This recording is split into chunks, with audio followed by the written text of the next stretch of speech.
everyone to AEW Unrestricted, the official podcast of All Elite Wrestling. It is here. It is WrestleDream week. We are so excited again. I feel like every time we turn around, there's another pay-per-view coming up, but it's also an exciting time because our pay-per-views are always absolutely stellar. Like we say it every time, we're broken records, but like if you're going to watch anything from AEW, tune into a pay-per-view because these shows are great.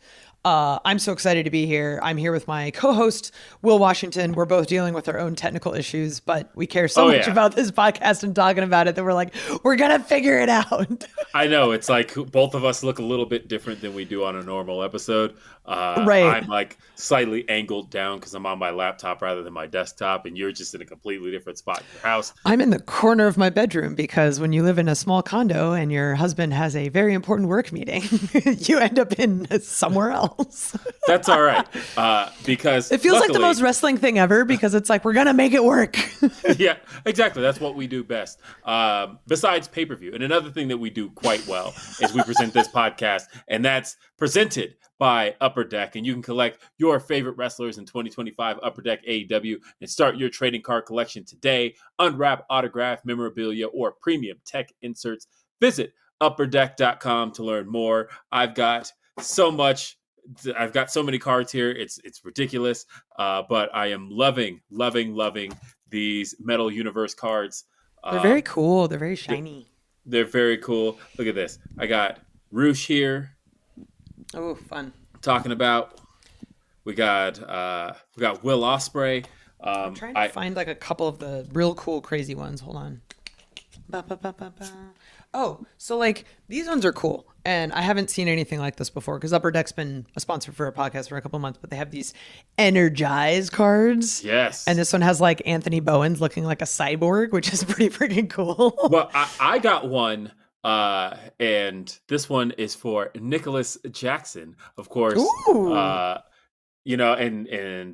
the Young Bucks have been tied up in a bit of a quarrel as of late with the newly reformed Jurassic Express.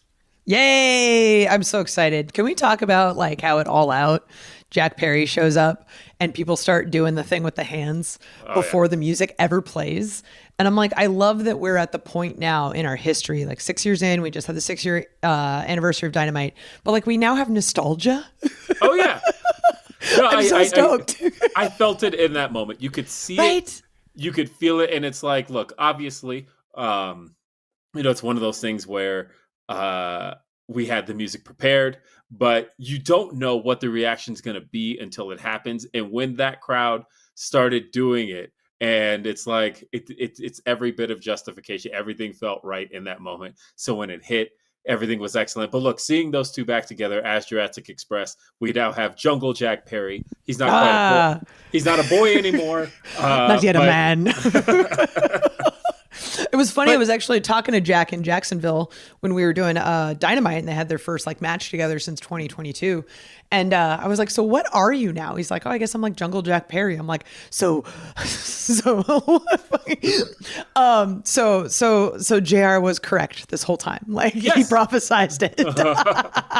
Yeah, Jim Ross was correct. But look, WrestleDream is coming up this Saturday, October 18th, live from the Chaffetz Arena in St. Louis, Missouri. You can stream it on HBO Max, Prime Video, YouTube, in Triller or ppv.com or traditional pay-per-view, wherever you get your pay-per-views. We're everywhere.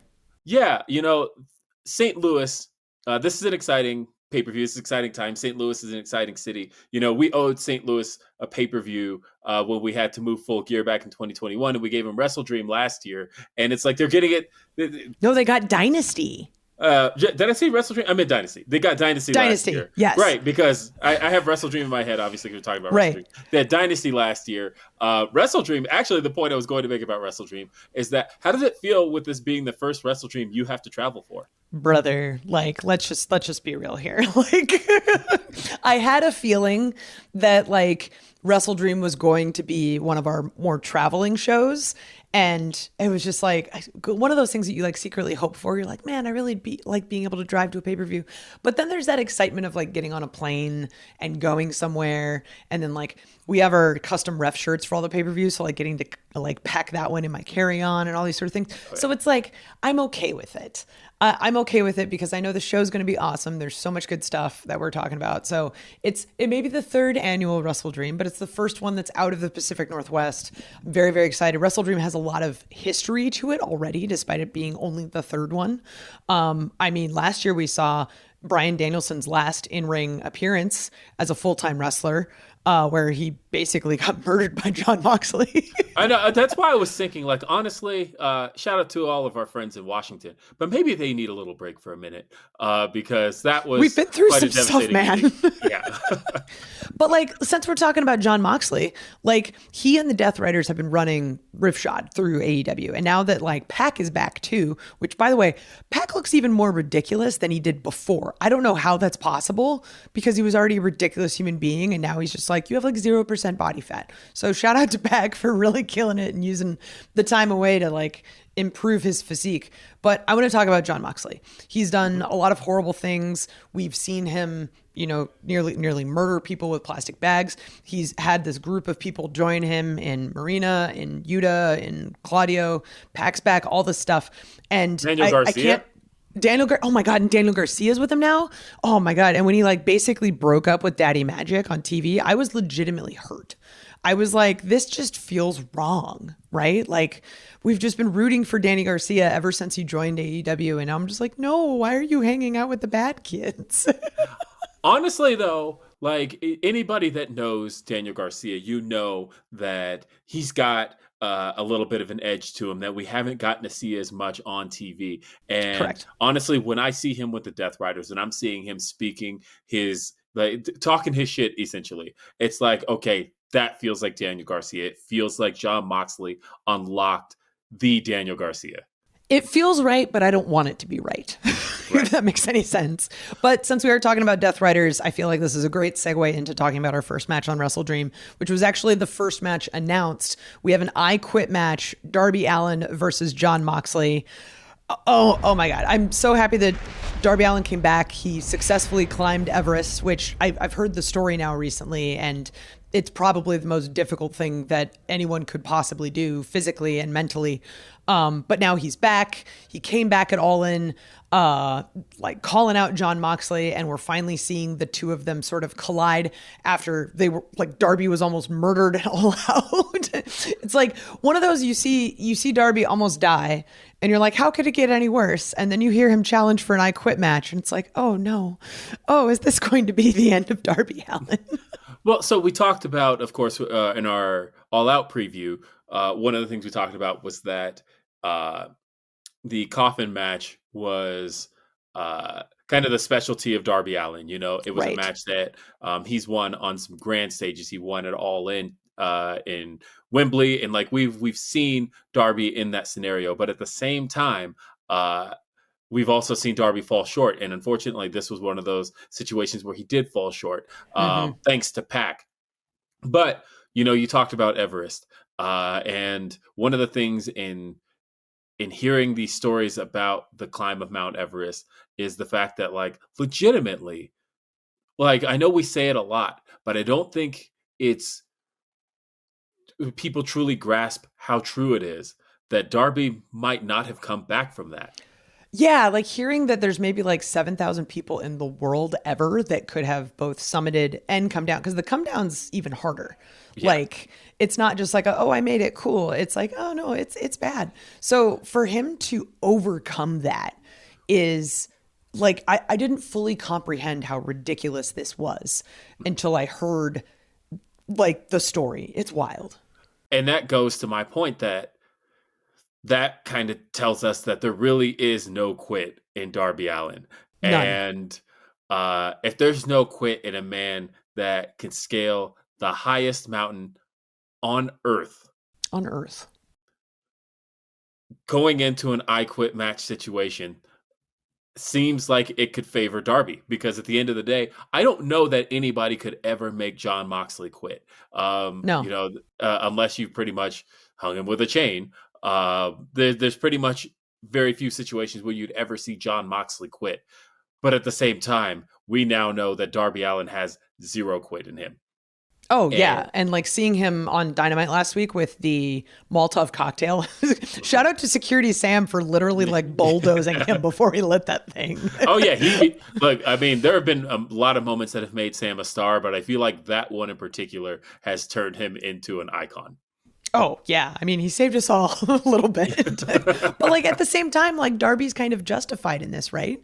Because it's like the Death Riders have been running wild and Darby just really, really wants to take out Jon Moxley. And I feel like at this point, it's if he can climb Mount Everest, why can't he climb the mountain of defeating Jon Moxley? Like Yes. the more and more I hear about Darby Allin and having known him for the last 6+ years, because I knew him before AEW, like he literally has no quit. And this is going to be gnarly. This is going to be I'm not really sure what to expect, honestly. I guess the question is Jon Moxley tougher than Mount Everest? I don't know, man. Mount Everest is pretty unforgiving. And we also have for the AEW World Tag Team Championship, Brodito, the team of Brody King and Bandito, teaming up to take on Don Callis family's Konosuke Takeshita and Kazuchika Okada. Okada, of course, being the unified champion. And him and Takeshita have been on quite a roll as individuals in 2025. But last week at Dynamite Homecoming Title Tuesday, we saw them as quite a formidable team. They actually defeated the World Tag Team Champions, Brodito.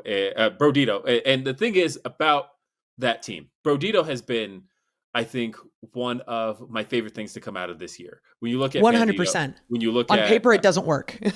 yes, but together, like everything works. The music works. The two of them seem to have each other's back. And when you look at Bandito, who has been in, he's had some trouble with his shoulder lately, and that very much works in the favor of the Don Callis family. But at the same time, you've got Brody King, who I think is somebody who has been speaking very loudly about having his buddies back.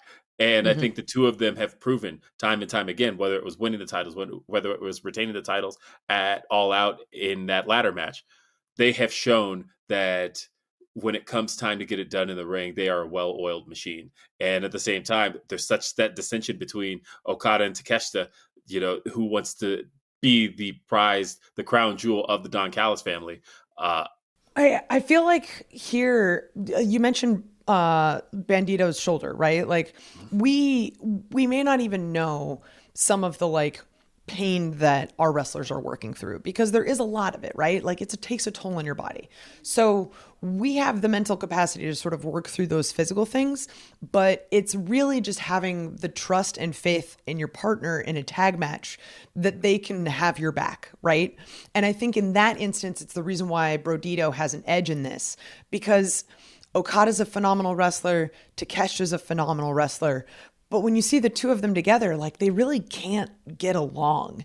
And somehow they were able to. They ended up getting the win on Dynamite. They ended up, securing this this title opportunity. But, how long can that last? I think that's the beauty of Brodito, is because they are so together and they have so much chemistry and they have this incredible friendship. Like I feel like that is an edge in this contest. Yeah, but at the same time, I think that when you think about who Okada is and the amount of gold he's already walking around with, he's got that unified championship. But then, you've got Don Callis right behind him carrying the international championship. And just to remind everyone. Yeah, just to remind everybody that this guy has been champion, almost 600 days. And when you start to think about the fact that gold is synonymous with Kazuchika Okada, I think walking away with the tag titles with Konosuke Takeshita is just it is right up the alley of what Kazuchika Okada has been able to do. And quite frankly, it represents who Konosuke Takeshita is. I think they stand a very good chance at walking away as the new AEW World Tag Team Champions. We're so excited talking about this that we've gone on a little bit long. So let's take a quick break before we come back and talk about more matches that are happening at Wrestle Dream, because this show is packed.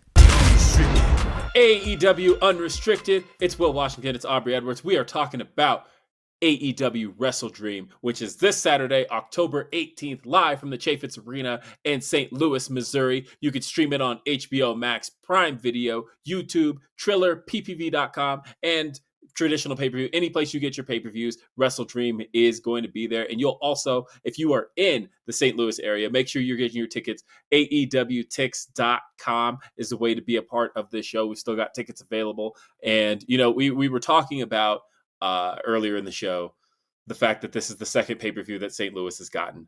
And, you know, the last time we were on pay-per-view in St. Louis, it was, as you mentioned, AEW Dynasty, where that was the last time that Samoa Joe held the AEW World Championship. Look at your segue, you pro.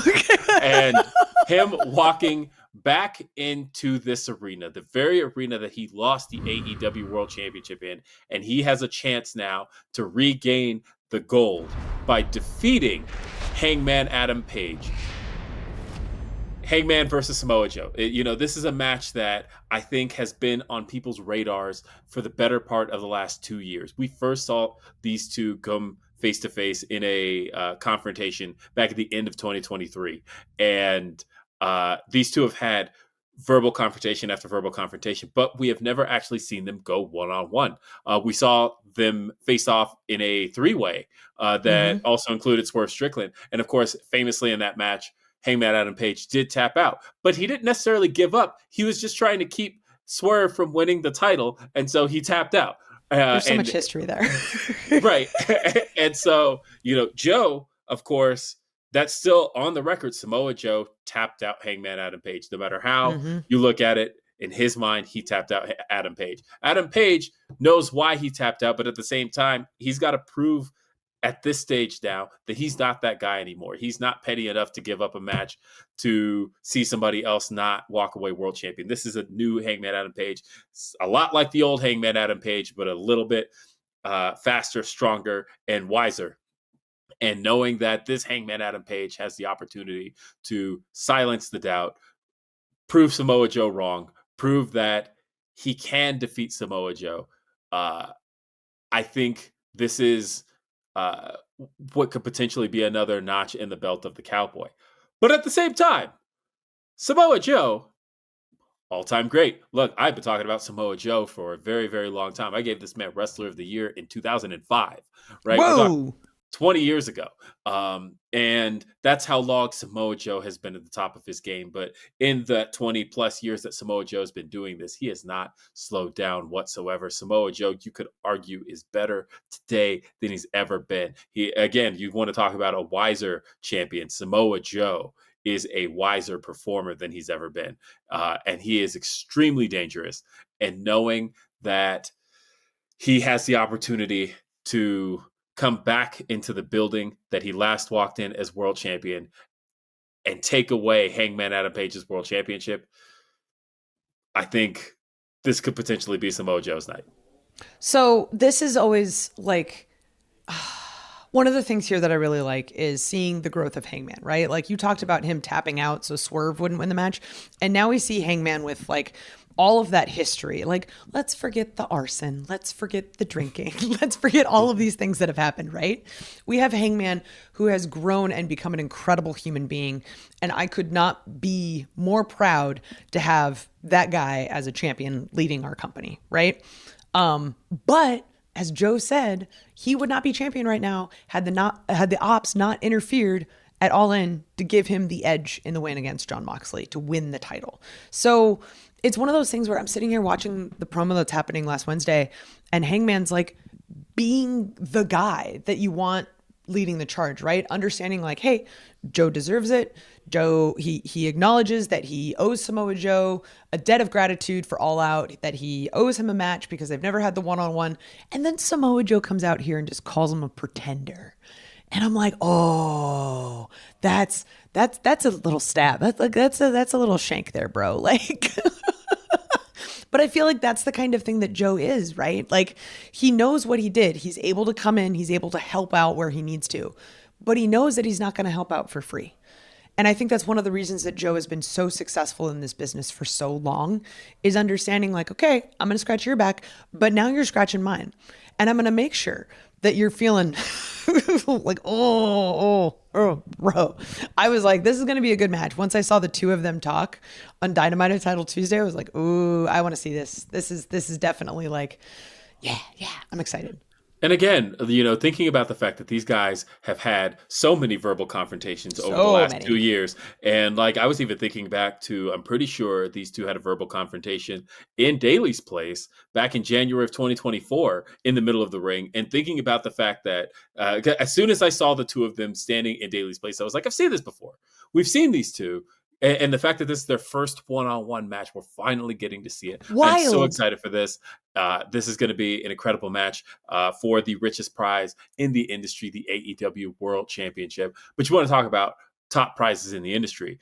The TNT Championship has been a title that I was literally just watching an upload that we have on our YouTube of every TNT title change. And it's actually an excellent watch if you've got the time to kind of throw that on and you just need something on in the shout background. Out to our production team, by the way. Like, they put those together and they're absolutely incredible. Like, it's all this supplemental stuff that you get from like our socials and our YouTube and all these videos, because it's like we have been around long enough now that there is this really rich history. And I mean, you can't think about the TNT title without thinking about Darby. You can't think about it without thinking about Brody. Like, all of these amazing moments have happened with the TNT title. And like, now we have Kyle Fletcher, who is, I think, the epitome of a guy who has put in the work and like become the guy. Like, all of us see the potential. We know he's a phenomenal TNT champion. We know he's going to get like, the top prize, the men's title. Eventually, it's just a matter of time with this kid. But he's completely changed his body. He's changed his look. He's adapted his style. He's become incredible on the microphone. Like, he's a phenomenal guy. But at the same time, when I think about TNT and I think about all these guys who have come up from the bottom and they've worked and they've earned it, I think about Mark Briscoe. Like, he is the guy, right? Like, he is the guy that everybody is behind. He is the guy that I think everyone wants to see succeed. We've seen him at his lows. We've seen him at his highs. He has an incredible family behind him. We just had him on the podcast. We got to hear about all 9 of his kids now. Mm-hmm. So it's like, brother's got to win a title. He's got a lot of mouths to feed. He does. And honestly, when I think about how that championship, the TNT title, has evaded him since he's been in AEW, and at the same time, he has quite a history with Kyle Fletcher. This is the 5th match between these guys. And now knowing that, I think Mark Briscoe seems more focused than he's ever been. He's fresh off of a win over MJF. He has beaten a former AEW world champion, and he is ready to walk away with some AEW gold. Mm-hmm. I actually think that this could potentially, because look, he's a good friend of mine. I love Mark Briscoe. I am rooting for Mark Briscoe. I think this is his night. Who isn't, right? Like, Mark Briscoe is the guy that like we all want to see win this thing.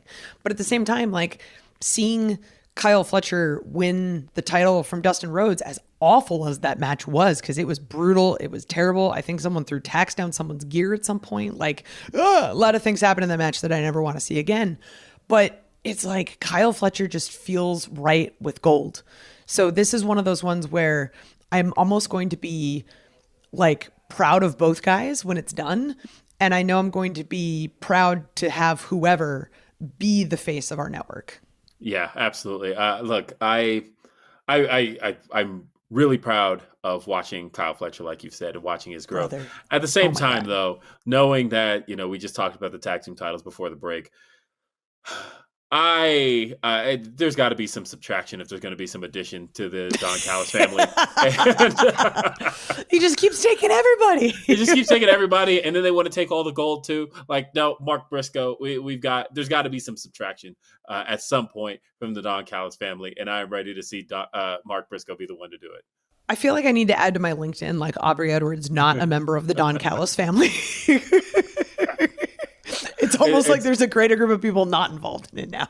Yes, they have grown massive over time. But speaking of massive, this card continues. We're continuing to talk about AEW Wrestle Dream. It is live on pay-per-view. It's this Saturday, October 18th, live from the Chaffetz Arena in St. Louis, Missouri. Don't forget you can stream it on HBO Max, Prime Video, YouTube, Triller, PPV.com, wherever you get your pay-per-views. And we still got more to come right here on AEW Unrestricted. Got one more break to go, and then we're going to be talking about the Women's World Championship. Stay tuned. This is AEW Unrestricted. AEW Unrestricted, we are talking about Wrestle Dream. We've covered a lot of the title matches on this card. We've talked a lot of the big stuff that's happening in AEW right now. We've had a lot of returns. We've had a lot of successes. We've seen a lot of people grow and change and become even bigger, better stars and people than they have been. So, I mean, we know pay-per-views are great at AEW, so please tune in. If you can be there, great. AEWTIX.com. Definitely purchase some tickets if you're able to get there, because you know this is going to be a magical night. If you can't be there, definitely watch it. It airs this Saturday, October 18th. Live in St. Louis. You can watch it HBO Max, Prime Video, YouTube, Triller, PPV.com, traditional pay-per-view. Like, go in it with your buddies. Venmo somebody some money and watch this. Like, literally, like, these pay-per-views are phenomenal. You need to watch it. And speaking of phenomenal, can we talk about how great the match was at All In, where we saw Toni Storm in a four-way with Kris Statlander, Jamie Hayter, and Tekla. And we saw it All Out, yes. Yes. There's so many pay-per-view. I was like, that was 3 weeks ago, but it feels like a lifetime. We had them do this four-way at All Out, and I was even in the match. How do I not remember what it was? Seeing Toni lose the title, it was one of those things where I think we were all very happy to have her be the person leading this division. Like, to see the growth of Toni Storm as a person into this character she is, into the phenomenal wrestler she is. She's been an incredible locker room leader. She's just a phenomenal human being. And it's one of those things where it's like, can she lose the title? But then seeing Kris Statlander be the one to pin her. On top of that, a four-way, the champion doesn't need to be pinned, but we saw Kris Statlander pin Toni Storm. And being in the ring and hearing that crowd kind of like, the noise died down because I think everyone was just shocked what had happened. But then everyone is elated that Kris Statlander is now our champion. Because to see someone, we talk about overcoming lows and living your highs.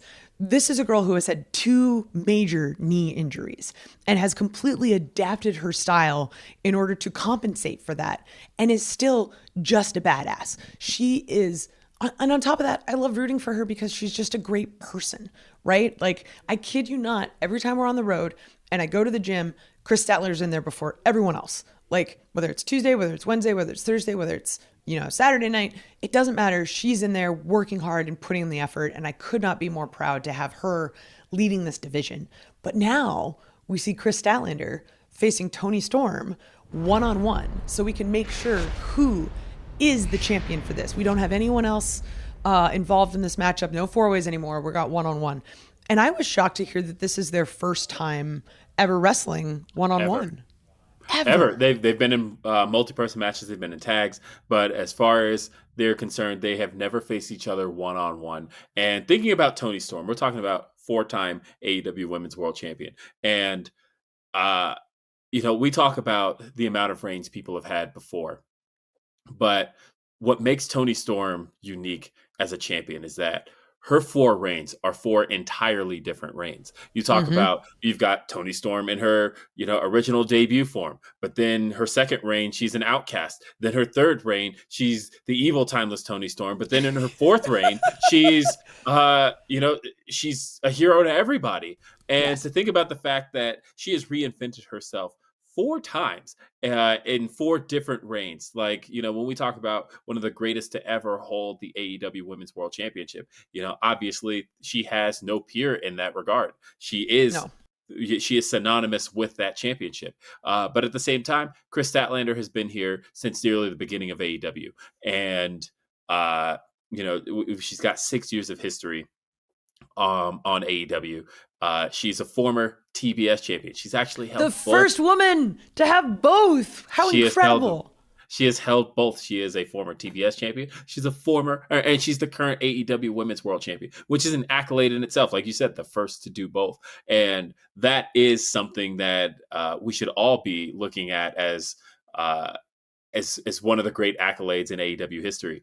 And to know now we've got the greatest women's world champion of all time in Toni Storm going one-on-one with the first woman to become both TBS and TBS and AEW women's world champion. And to know that these two are going one-on-one, those accolades in itself are already huge. But then when you take those away and simply put it as Toni Storm, who I think, again, all of us look at as the pinnacle of the AEW women's division. And you look at Chris Statlander, one of the greatest athletes to step foot in an AEW ring, male or female. And they're both going to do this on pay-per-view for the very first time.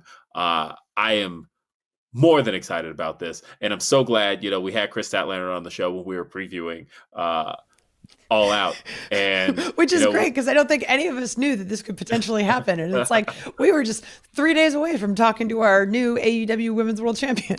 Yep, and knowing that that Chris, we had asked her about the Death Riders, and she made her decision. She ultimately turned it all down. She is on her own. She's got laser focus on retaining this AEW Women's World Championship. But at the same time, again, I talked about 4 unique title reigns for Toni Storm. What's to say what a 5th would look like with her? Oh, yeah. And it's one of those, this is one of those matchups where regardless of what the outcome is, I'm just going to be so proud that both of these women I can call my coworkers because they do incredible work. They build up other people in the division. They've grown and changed and become phenomenal wrestlers. And I feel like that's the thing, one of the things that we love about AEW, right? You have people who love to be here and love to represent this company. And I am so proud of the work that I'm doing, that my coworkers are doing, that you're doing, that it's phenomenal. We're here at 6 years and we're here at another Wrestle Dream. And I cannot wait to see what everyone is capable of doing this Saturday. I am so excited. It is AEW Wrestle Dream. It is this Saturday, October 18th, live from the Chaifetz Arena in St. Louis, Missouri. You can stream it on HBO Max, Prime Video, YouTube, Triller, ppv.com. Do you want to be there in person? If you have the opportunity, AEWTix.com. There's still tickets available. If you have the opportunity, join us. Nobody does pay-per-view like AEW. AEW Unrestricted is, of course, presented in part by Upper Deck. Collect your favorite wrestlers in 2025 Upper Deck AEW and start your trading card collection today. Unwrap autograph, memorabilia, or premium tech inserts. Visit upperdeck.com to learn more. And you can listen to and follow this podcast, AEW Unrestricted, at Apple Podcasts, Spotify, or wherever you get your podcasts. And check out the video episodes on our YouTube channel at AEW Unrestricted. Hit that subscribe button so you never miss an episode. And if you're not an AEW insider, subscribe now. Get early access to ticket pre-sales, special merchandise, and more straight to your inbox. Sign up today at AEWTix.com. And don't forget, AEW Dynamite on TBS Wednesday nights at 8 p.m. and streaming on HBO Max. And don't forget, AEW Collision is live every Saturday on TNT and also streaming on HBO Max. ROH streams every Thursday on Honor Club. I'm Will Washington. She is Aubrey Edwards. We'll see you next time. Have a great day. Peace.